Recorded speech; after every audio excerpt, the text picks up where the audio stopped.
Shalom, jumpa lagi dengan saya di Klavos Sukacita. Saya akan membagi bagian kebenaran firman Tuhan bagi semua pemirsa Klavos.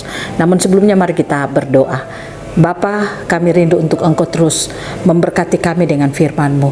Roh Kudus tolong kami agar kami semua mengerti apa kata firman Tuhan. Amin. Bagian kebenaran firman Tuhan 1 Korintus pasalnya yang ke-15 ayat 36 sampai 38, demikian bunyi firman-Nya. Hai orang bodoh, apa yang engkau sendiri taburkan tidak akan tumbuh dan hidup kalau ia tidak mati dahulu.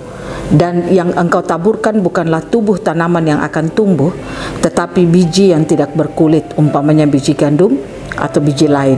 Tetapi Allah memberikan kepadanya suatu tubuh seperti yang dikehendakinya. Ia memberikan kepada tiap-tiap biji tubuhnya sendiri. Demikian jawab pembacaan firman Tuhan. Pemirsa Klavos yang diberkati oleh Tuhan, saya ingin katakan kepada saudara, tidak ada kebangkitan tubuh kalau belum ada kematian. Setiap ada kematian, baru ada kebangkitan tubuh.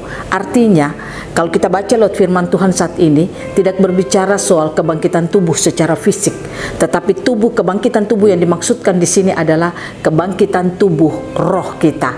Kita tahu bahwa waktu Allah menciptakan manusia pertama Adam, Allah memberikan rohnya kepada Adam itu. Dan waktu Adam itu diberikan roh, manusia itu memiliki tubuh yang dari debu tanah.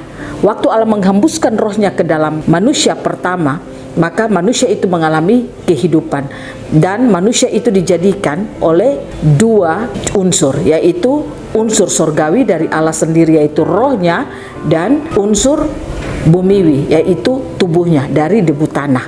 Nah, waktu manusia itu gagal dalam melakukan segala rencana Allah di dalam kehidupannya, maka Allah ingin untuk menebus kehidupan manusia itu.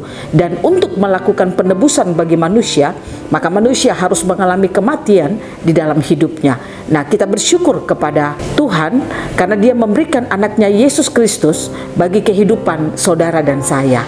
Yesus Kristus melalui peristiwa kematiannya membuat sehingga kematian yang dialami oleh Yesus Kristus itu membuat kita mengalami kematian di dalam kehidupan kedagingan kita, dan kebangkitan Yesus Kristus itu menjadi kebangkitan kita juga. Nah, kita tahu bahwa waktu manusia diciptakan, yang pertama tadi saya katakan dari dua unsur, yaitu unsur surgawi yaitu Allah sendiri, dan unsur bumiwi yaitu tubuhnya dibuat dari debu tanah. Allah ingin menebus manusia karena manusia telah jatuh dalam dosa. Penebusan itu dilakukan.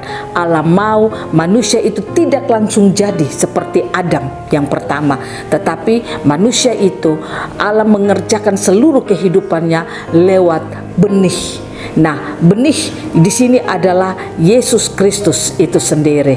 Kita baca dalam 1 Petrus pada pasalnya yang pertama ayat 23 katakan, karena kamu telah dilahirkan kembali bukan dari benih yang fana, tetapi dari benih yang tidak fana, oleh firman Allah yang hidup dan yang kekal.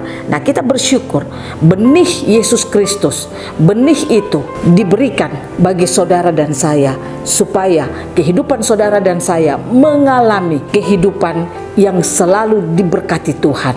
Artinya kebangkitan tubuh itu akan kita alami dalam hidup kita. Sekali lagi saya katakan, kebangkitan tubuh di sini dimaksudkan bukan tubuh secara jasmani, tetapi tubuh yang dimaksudkan di sini adalah kebangkitan roh akan kita alami di dalam kehidupan kita. Nah, oleh karena itu tugas saudara dan saya, izinkanlah benih itu bekerja hebat di dalam kehidupan saudara dan saya.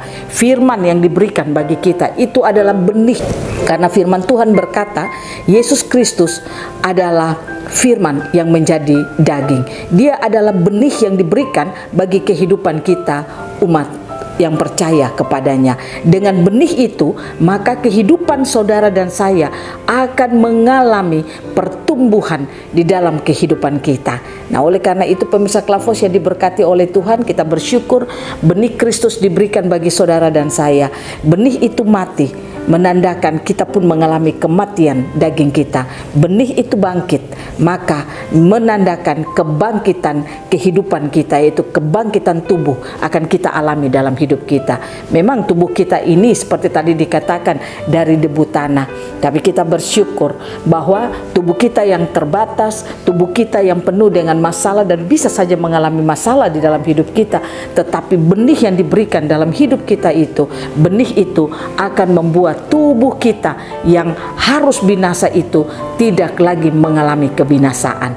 Oleh karena itu, pemirsa Klafus yang diberkati oleh Tuhan, mari kita belajar lewat kebenaran firman Tuhan di hari ini, mau mengajar kepada saudara dan saya, bersyukurlah kepada Yesus Kristus yang diberikan bagi kehidupan saudara dan saya sebagai benih yang akan menumbuhkan seluruh kehidupan roh kita. Oleh karena itu, izinkanlah benih itu bekerja di dalam hidup saudara dan saya dengan cara kebenaran-kebenaran firman Tuhan yang Allah kerjakan di dalam hidup kita melalui benih itu. Biarkanlah firman itu bekerja hebat dalam hidup kita. Kalau saudara mau mengalami kematian dagingmu, izinkanlah benih itu bekerja hebat di dalam hidupmu, karena benih itulah yang memampukan daging kita akan mengalami kematian. Kalau daging kita akan mengalami kematian, maka saya katakan tubuh kita yang binasa ini, yang bisa merosot ini pun akan mengalami kehidupan, kekuatan itu. Maka roh kita ini akan bisa memimpin tubuh kita ini.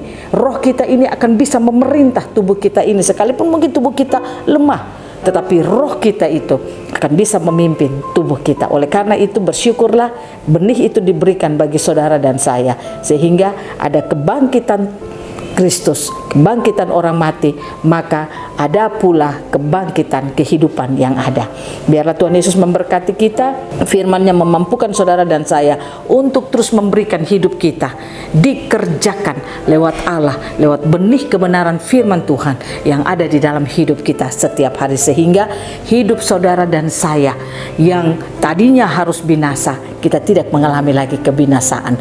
Tubuh kita yang mungkin mengalami masalah karena berasal dari debu tanah, tubuh kita ini akan mengalami kekuatan, kehidupan dari benih yang bekerja di dalam kehidupan kita. Tuhan Yesus memberkati kita selalu. Amin. Mari kita berdoa. Terima kasih Bapa, kami boleh mendengarkan firman-Mu. Terima kasih untuk benih Kristus yang diberikan bagi kami. Benih itu telah mati dan kami percaya kami mati bersama-sama dengan benih itu, yaitu daging kami mengalami kematian. Dan waktu benih itu bangkit, maka kami percaya benih itu menjadi tanda bahwa kami pun mengalami kehidupan yang baru, yaitu roh kami mengalami kehidupan yang baru. Terima kasih banyak Bapa. Roh Kudus tolong kami agar kami terus tersingkap lewat firman Tuhan. Dalam nama Yesus kami berdoa. Amin. Shalom. Tuhan berkati kita semua.